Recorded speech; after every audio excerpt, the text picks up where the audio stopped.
പരാതിയുടെ മറവിൽ കർണാടക സ്വദേശിയായ യുവതിയെ ബ്ലാക്ക്മെയിൽ ചെയ്ത് പീഡിപ്പിച്ചെന്ന കേസിൽ പെരിങ്ങോട്ടുകര ക്ഷേത്രം തന്ത്രി ഉണ്ണി ദാമോദരനെ പ്രതി ചേർത്ത ബംഗളൂരു പോലീസിനെതിരെ തന്ത്രിയുടെ മൂത്ത മകൾ ഉണ്ണിമായ രംഗത്തെത്തി.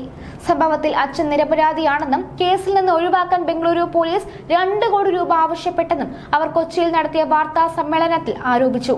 ക്ഷേത്രം തന്ത്രിയുടെ സഹോദരനും മക്കൾക്കും ഉണ്ടായിരുന്ന മുൻവൈരാഗ്യമാണ് കേസിന് ആസ്പദം. തന്ത്രിയുടെ സഹോദര മക്കളായ പ്രവീണും ശ്രീരാഗും കാശിനാഥനും ചേർന്നുള്ള ഗൂഢാലോചനയാണ് പീഡന കേസ്. പ്രവീണിന്റെ കർണാടകയിലുള്ള പെൺ സുഹൃത്താണ് അറസ്റ്റിലായ അരുണിനും ക്ഷേത്രതന്ത്രിക്കുമെതിരെ പരാതി നൽകിയ സ്ത്രീ.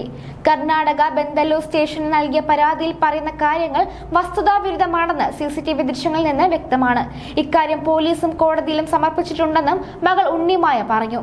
അച്ഛന്റെ നിരപരാധിത്വം തെളിയിക്കുന്ന ശക്തമായ ഡിജിറ്റൽ തെളിവുകൾ നൽകിയിട്ടും പോലീസ് ആവശ്യപ്പെട്ട പണം നൽകാത്തതിന്റെ പേരിൽ അവർ തന്നെയും ക്ഷേത്രത്തെയും നിരന്തരം വേട്ടയാടുകയാണെന്നും അവർ ആരോപിച്ചു.